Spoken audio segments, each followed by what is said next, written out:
In this video, I want to teach you how to switch gears on a dirt bike. What's up, Rad family? I'm Dakota Freeman, and welcome to the Rad Adventure Dude channel. It's going to be so important that when we want to learn how to become a better dirt bike rider, that we learn how to switch gears properly on our dirt bikes. When we're wanting to learn how to switch gears on our dirt bikes, we're going to need to know three of the main controls. We're going to need to know how to use our throttle, our clutch, and our gear shifter. These three controls are how we're going to properly go through and change the gears on our dirt bike. No matter when we're switching our gears, we always want to make sure that we let the throttle off. Then you can pull in your clutch and shift your gears. Let's go ahead and cover this more in depth so you know exactly how to switch through your gears. So when we're first making a gear switch, we're going to want to always let the throttle off. Then we can pull in our clutch and use our left foot to switch in between the gears. We're going to have to get comfortable with moving our feet off of the pegs to reach our gear shifter and then be able to put our foot back on the pegs so we can continue riding on the balls of our feet. So when we switch our gears like this, we actually want to make sure that we always let the throttle off, pull in our clutch, and then use our left foot to switch our gear.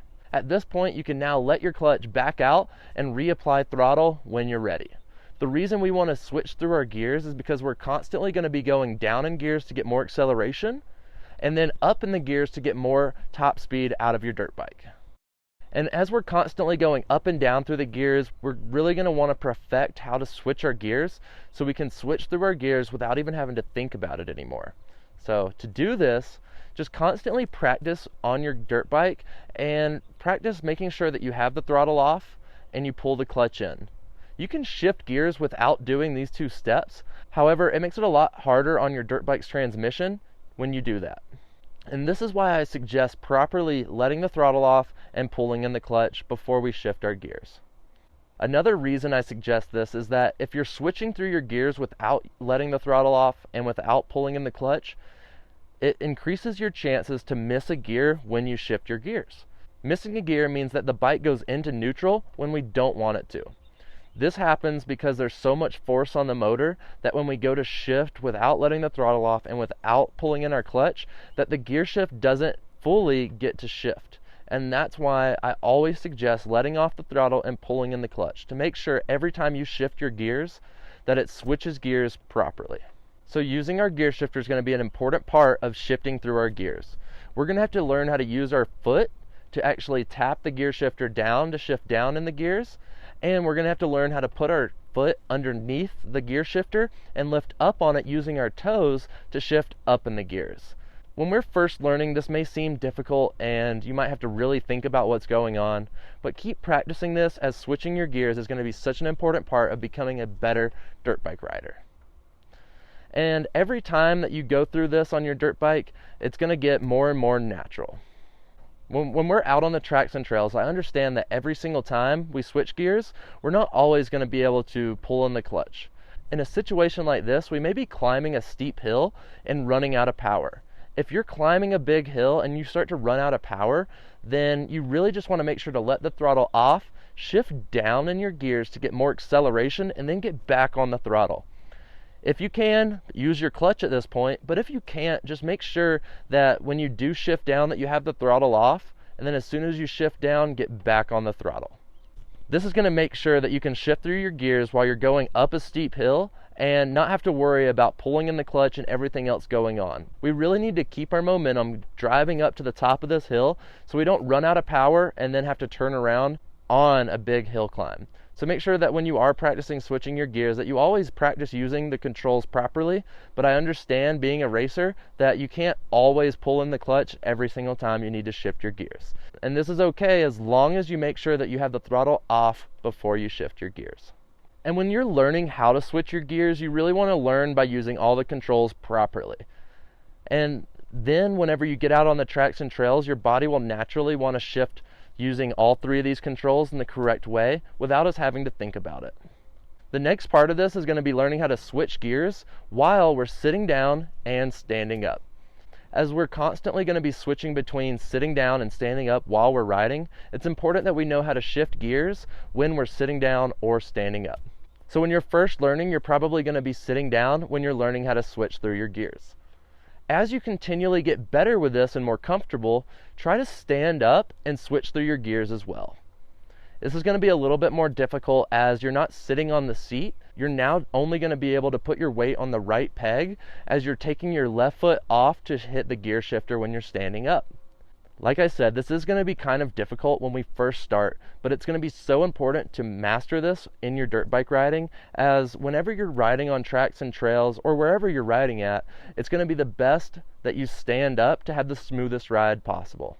So whenever you're standing up and learning, practice shifting through your gears so that way it becomes more comfortable whenever you're out on the tracks and trails. If you haven't hit the subscribe button yet, make sure you hit that and ring the bell so you don't miss out on any of my future dirt bike riding tips. So now that you know how to switch through your gears and how to switch through your gears when you're sitting down or standing up, the next part of this is going to be switching our gears at the right time. The right time to switch our gears is going to be so important to getting the most power and acceleration out of our dirt bikes. Whenever we're coming into a corner or in any situation where we want more acceleration, we want to be in the lower gears. These lower gears are going to have a much shorter gear range, and as you begin to accelerate, you're going to run out of power quickly. They have a lot of torque behind these gears, and they can really help you get up steep obstacles faster. However, this gear is going to run out of power very quickly, and you're going to want to shift up to get into a longer gear range. So as you're learning how to switch through the gears, we really need to listen to the RPM level of the dirt bike. The RPM level of the dirt bike is really what's signaling to us when we need to shift our gears. Switching gears up into the higher gears is going to have a much longer gear ratio, which means that we can actually stay in this gear for a longer period of time before we run out of power. So listen to your RPM level on your dirt bike, and if it's at a really low point and you're trying to accelerate, you may need to switch down in the gears so this way you get your acceleration that you're looking for. If you go to put the power on and it almost bogs down like it has no power, that's what I'm talking about here, and you'll need to switch down in the gears to get into a gear with more acceleration. Then as you accelerate, you're going to hear the RPM level climb, and right before it hits the point where it plateaus out and you begin to lose power, we want to make sure that we shift our gears. Shifting up into a higher gear which has more top speed and a much longer gear ratio. This is going to put your RPM level back at the bottom of the gear, and now you're going to have a whole nother gear to climb through before you run out of power. This is going to be very important to our riding that we switch gears at the correct time, and this is going to make sure that we get the most power out of our dirt bikes possible. At the beginning, I know it's going to be difficult to know what gear is the correct gear to be in, but as you continue riding and developing your riding skills, you're going to begin to just listen to the RPM level to know that you're in the exact right gear. So spend some time with this and listen to your bike, as it's going to be telling you exactly what you need to do. Rad family, I'm so proud of you for taking this time and really learning how to switch through your gears on your dirt bike. Keep practicing with this, as it's really going to help you develop into becoming a much better dirt bike rider. If this video helped you learn how to switch through your gears, make sure you like this video, drop some comments down below, and ask me any other questions that you have. If you're still looking for more dirt bike riding tips, I have a full dirt bike riding course over on my website. This course is going to take you from being a complete beginner and take you to being an advanced rider mastering the tracks and trails. I also give away a free dirt bike guide on my website. Just sign up for my newsletter and I'll send it right to you. Make sure you click the subscribe button that's right here and ring the bell so you don't miss out on any of my future dirt bike riding tips. After that, you can watch my next video right here. Stay rad, and I'll see you over there.